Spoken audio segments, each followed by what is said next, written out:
Hello, students. We've got a question on the rectangle proofs. So this is on page 760, and we've got a few questions over here on these little pieces, A, B, C, and D. And so we've got a couple. Some of them we might be able to knock out fairly quick.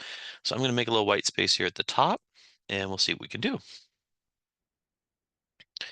Okay, so let's see here. First off, definition of a rectangle, that has to be excuse me, in your wheelhouse. That is a parallelogram with a right angle. So now a parallelogram with a single right angle. Remember, it is a parallelogram, so opposite sides are parallel. So if you were going to prove that all the angles of the rectangle are right angles, which again, it is, but the definition is just a very limited one. It just says you just need a parallelogram with a right angle. Okay, so now let's just take a look. Why don't we think about this line right here being a transversal? The two lines right here are parallel, and by transversals, we know that alternate interior angles are congruent. That's the parallel property. So that would mean the angle down here in the bottom would be met with an angle right here, which is also 90 degrees. And then you could say something about how these two angles are supplementary. If one is 90, the other is 90. And that proof just continues all the way around the rectangle. Really, you only need to do it one more time because, again, the sum is 360. But let's just do it one more time so we can extend this line. This line becomes the transversal. And so the parallel lines are here on the right and here on the left.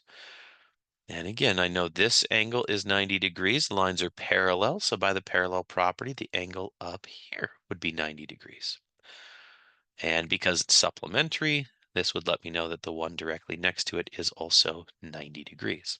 So that gives me 1, 2, 3 90-degree angles. I'm missing one. The sum has to be 360. Or you could extend the line and do the parallel thing again. It's totally up to you. But there you go. Or you could say it's a parallelogram, and parallelograms have opposite angles that are congruent. So once you have this angle, you know the opposite one has to be 90 degrees, and then find this one and do the opposite of that has to be 90 degrees. Oh, excuse me. Okay, let's see here. A rectangle has all the properties of a parallelogram. Well, I don't think you need to do very much with that one because in the definition it says it is a parallelogram. So it is a parallelogram and therefore has all the properties of a parallelogram because it is a parallelogram. All right, so that's not a too big of a jump there, I hope. Okay, it says a quadrilateral in which all the angles are right angles is a rectangle. Okay, now in order to do that, we would have to prove the definition, which is right down here. Now, if all the angles are right angles, then we definitely have a right angle. The piece we need to show is that it has to be a parallelogram. So again, if you started with the assumption that all the angles were right angles, mark them. Then extend the lines. So you notice it's pretty common to do these same type of pieces. Okay, so now if this angle is 90 degrees, which we know it is because it says all the angles are 90 degrees, then the angle adjacent to it must be 90 degrees because they are supplementary. And here's a shout out from one of the students in class who absolutely loves alternate interior angles, which we just showed are congruent because they're both 90 degrees. And we have a transversal cutting across two lines. That tells you the top line and the bottom line are parallel. Repeat the same argument, but this time going for the left side and the right side. So you have the same type of thing, a transversal cutting across. Here's your two lines. This angle is going to be the same as this angle because of the supplementary. They're alternate interior. So therefore you have two sets of parallel sides, and any shape with two sets of parallel sides is a parallelogram. So we have a parallelogram with a right angle, and that makes the definition of a rectangle. Let's see here. The diagonals of a rectangle are congruent and bisect each other. Okay, so we'll hit this last one.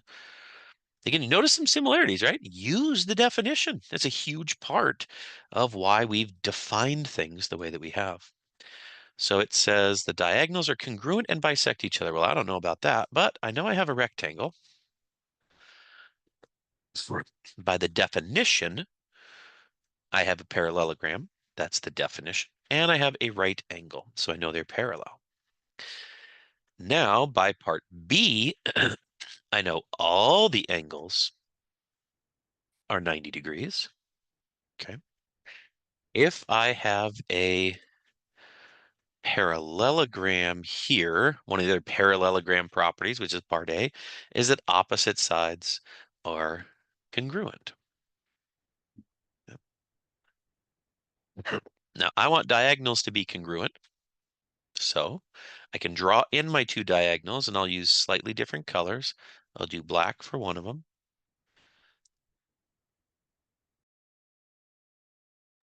And I guess I'll do red for the other.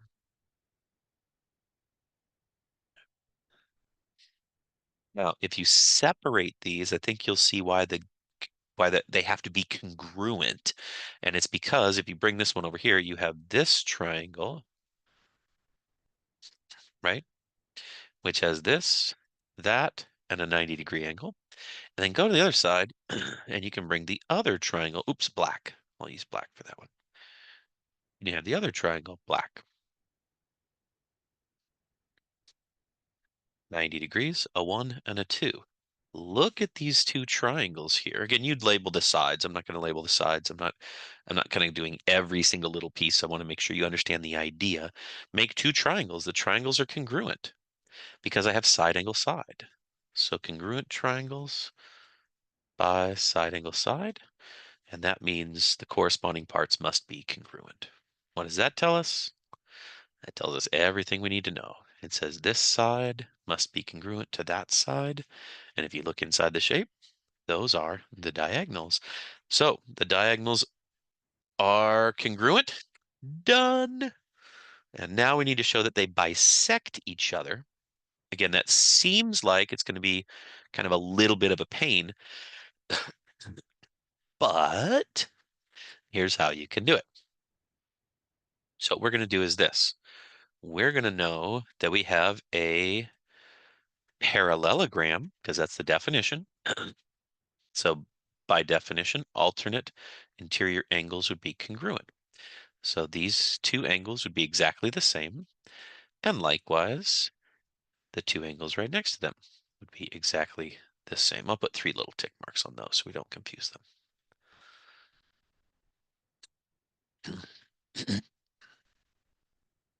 All right. Let's see here. I also have a side that's the same. So I do have two congruent triangles here. And what else do I have?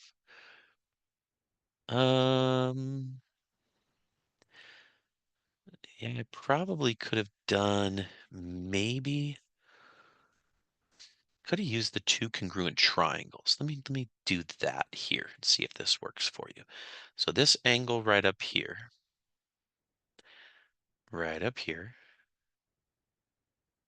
okay, has to be exactly the same as this angle right up here by CPCTC. So that angle there has to be the same as this angle right here. And they equal 90 degrees. They're complementary right up here on top.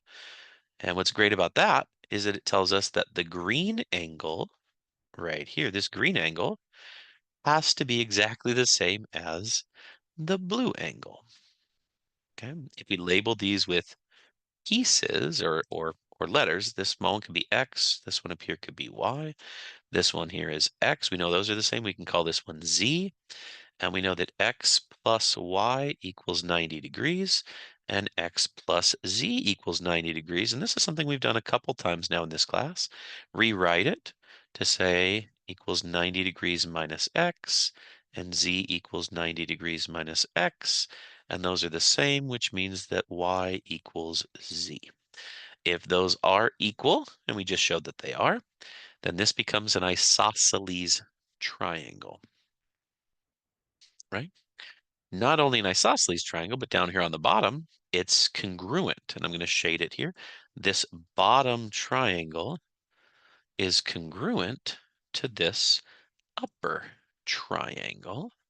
And that's by angle side angle. Not only that, we've just shown that it's an isosceles triangle because y is equal to z.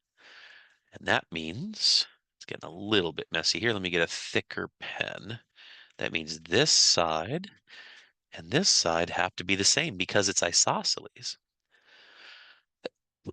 But because it's congruent to the orange triangle at the bottom, the sides by CPCTC must be the same down here. And that means that the diagonals, when they hit at this point in the middle, are bisected.